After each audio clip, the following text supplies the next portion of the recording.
I think One Medical is going to be a game changer, and it's going to put a lot of telehealth companies out of business. Yeah, so they offer, if you haven't heard of them, they offer 24/7, same thing, telemedicine service. They just got purchased by Amazon, and it's a subscriber model. So as a patient, I pay $144 a year to become basically a patient of One Medical. And I can do all the telemedicine visits, but if I want to see somebody in person, I can do that too. They have offices. So what they're doing, because now they have this influx of capital. They have 240 offices, I think, and they're going to triple it this year. They're offering basically they call it practice integration, but what they're really doing is they're buying your practice. So it's not technically a referral, but it's essentially turning over all of the stuff that practices and doctors a lot of times headaches. don't want to do. One Medical handles it, you just see the patients, and then you follow their model, and then they handle everything else, and they send the patients to you.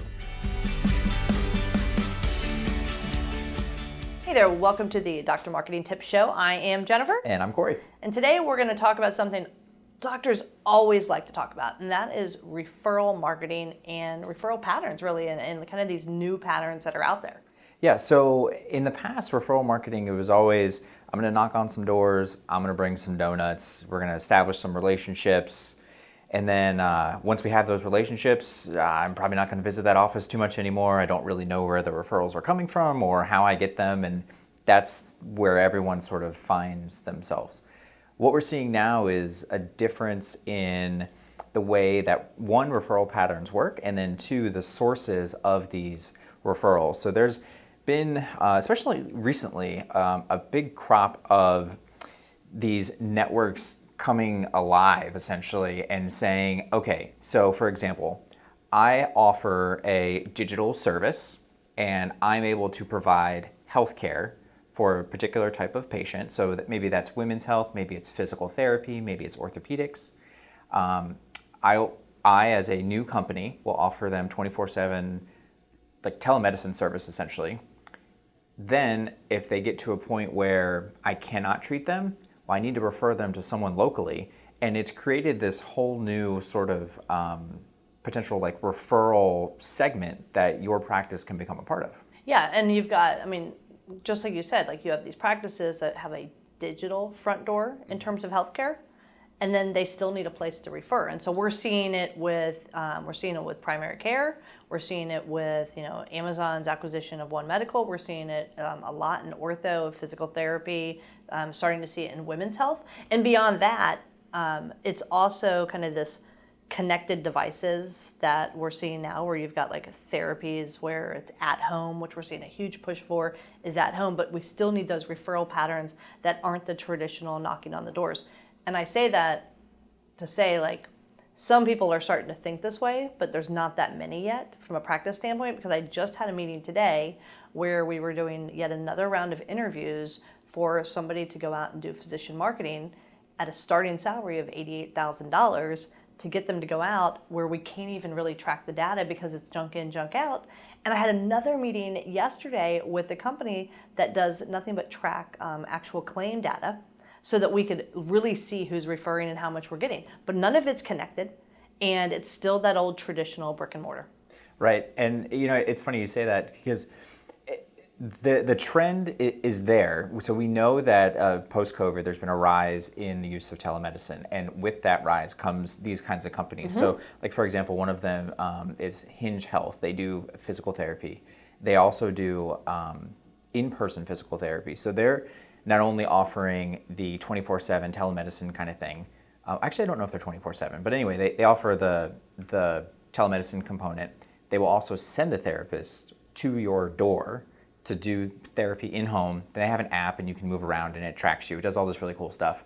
And then eventually, though, if you get to a point, let's say you're an employer, you sign up for this, it's a benefit for your team, you have an injury, therapy that's not working, they are then going to send the patient somewhere. So the question becomes, well, how do I get into this network? The OrthoForum just recently launched a partnership deal. They're doing the exact same thing. So there's a company, 24/7, offers service. If the surgery is needed, they call up an OrthoForum member and say, hey, I've got somebody that needs a hand surgery. Can you do it tomorrow? And if the answer is yes, then you get a surgery. You don't have to do anything. Well, and you have a company that's in the ortho area as well, Sword Health, right? Very similar, where it's musculoskeletal care. They have a secondary company that's a device company called Bloom. Just launched. And that is women's health, and it's actually an insertable device that's tracking touch points. And so they're clearly going to it's focusing on pelvic health. So they started with physical therapy with Sword, then they moved into Bloom, which is the women's health, and they're going to need referrals for pelvic floor enhancement. And who's going to take advantage of those referrals? So I think it's just like making the switch, and it's long gone are just what we can do is knocking on doors and building traditional relationships. Now if we want to differentiate ourselves and really create something, now's the time to go out there and build those referral networks. Yeah, and when you're part of those networks, so for example, like in that Hinge Health example or the OrthoForum one or whatever, 100% where that referral is coming from. So it makes the tracking so much easier. Like you were talking about, it gets a little muddy because it's sort of like garbage in, garbage out when it's just a person that's, going around and making all the visits, because it's up to a lot of times it's up to the patient. They come in on their new patient paperwork, it says who referred you or whatever. Sometimes you can track that, sometimes you can't. So it gets real muddy. Another interesting model, I think, is the One Medical one approach. I think One Medical is going to be a game changer, and it's going to put a lot of telehealth companies out of it. Yeah, so they offer, if you haven't heard of them, they offer 24/7, same thing, telemedicine service. They just got purchased by Amazon, and it's a subscriber model. So as a patient, I pay $144 a year to become basically a patient of One Medical, and I can do all the telemedicine visits, but if I want to see somebody in person, I can do that too. They have offices. So what they're doing, because now they have this influx of capital. They have 240 offices, I think, and they're going to triple it this year. They have this influx of capital because of the Amazon acquisition. So they're offering basically they call it practice integration, but what they're really doing is they're buying your practice. So it's not technically a referral, but it's essentially turning over all of the stuff that practices and doctors a lot of times don't want to do. It's the finances, it's the HR, all that. One Medical handles it, you just see the patients, and then you follow their model, and then they handle everything else, and they send the patients to you. Well, Amazon's brilliant. So we know this is going to be huge because one, it passed muster with the federal government getting approval on the monopoly stuff. Two is, if you pull up your app right now for Amazon, it's at the top of your app. Quietly. Very quietly, it is right there at the top of your app, and they have access to all of their subscribers.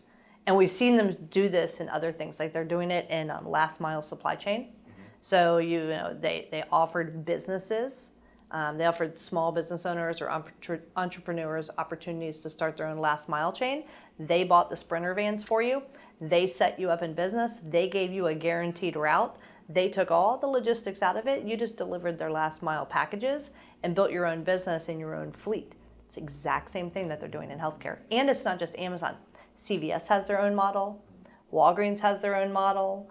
And every other brick and mortar from a primary care standpoint are going after that model. So if primary care are the physicians that you're trying to build relationships with, if those are your referral sources, this is a new way to approach it. Right, yeah, and if they're a couple things there. So if primary care is partnering with all of these other places, I don't know of any exclusivity deals, but I'm sure that that's coming, right? So that's something to consider too. So if, for example, primary care is going to partner with the CVS model, can they see you? Is it almost like they in a hospital No, group? CVS will become your primary care. Well, right, but I'm saying is if that group, so maybe they don't sign with CVS, but there's going to be let's use the OrthoForum example. So if you're not a member of OrthoForum, then you would not have access to those telemedicine patients I was talking about. Yep. So what's going to happen is there are going to be these new referral sources, which is great, but right when they crop up, there's going to immediately have a wall built around them. So if you're not in with those groups, then you're going to be closed off from that referral source. If I was thinking about this the other day, if I ran an otolaryngology allergy association, I would double down on allergy. I would go after my membership, and I would get my membership to drive in. And then I would say, okay, as an association, I'm going to go cut a deal with, let's use One Medical as the example, so that when somebody came presenting something that could be allergies, I would get a referral to my local ENT. And I would create that allergy sinus referral stream for all of my membership nationwide. And I think that's every subspecialty out there. Yeah, I mean, if you're an association, that's 100%. That's what you should be What you focused should on. be And if your focused on. associations aren't doing it, then you've got the wrong association, I think. Yeah, exactly. Because we know, I mean, we've seen this model. We just talked about 4 different examples where it's working. So not only is that, use the digital front door, which I think people are accustomed to. That's what they prefer. But Well, there was just a study out that said 85% of people prefer telemedicine. So that tells you they want that digital front door. Yeah, and I just saw an article, I think it was in the Wall Street Journal, that says that they expect another uptick in telemedicine. Yep. So, yeah, and again, that's not... It's not just telemedicine. Yeah. It's like the connected devices, it's Web 3.0, it's everything. But the fact is like we have to start thinking of referral patterns in a very different way. And I want to bring this back to what you said close to the beginning, where you just sat down in a meeting $88,000. with $88,000. That person, everything that we just talked about is new and different. But that person still has value, and those referral sources where you do deliver the donuts and make those relationships, that still matters too. We're not saying that is like, that's just old news, it's gone, don't worry about it. It's just that there's these other sources that are quickly becoming very viable and are going to change the way that referral patterns work. But as of, a week from now, you still need that person to go knock on doors. You do, because the number one skill, I really think that's like not paid attention to enough, are the soft skills and the communication. If you've got a good team of people that have soft skills that can build relationships, plus you're taking advantage of these new trends, right. And if you can figure out how much money you're making from it, connect kind of that like billing information, then you've got like this trifecta to really blow the referrals out of the market. Yeah, I mean, it goes back to what we say all the time. It's all integrated, and it all comes back. If you're providing great patient service and a great patient experience, patients are going to tell other patients. That's going to be a referral stream. If you're providing that great care, the referral doctors are going to hear about it. You're going to get more referrals that way. And then if you're doing these associations or these groups, if you're a part of those, and again, you provide that great care, they're going to know about it. They're going to prefer to send their surgeries, their visits, their patients to you. So it all comes back to really providing that patient experience. That's right. Great information. Actually, something to be really excited about, I think. It's really cool. Yeah, it really is. Yeah, it's like really my brain is like ding, ding, ding, ding. All right, with that, I'm Jennifer. I'm Court. And we'll see you next time on the Dr. Marketing Tips Show. Thanks a bunch. Thanks, guys. If you want more like this, hit like and subscribe so you'll always be alerted to new episodes when they come out. And if you want information about us, visit us over at insightmg.com. That's insightmg.com. We'll see you on the next episode.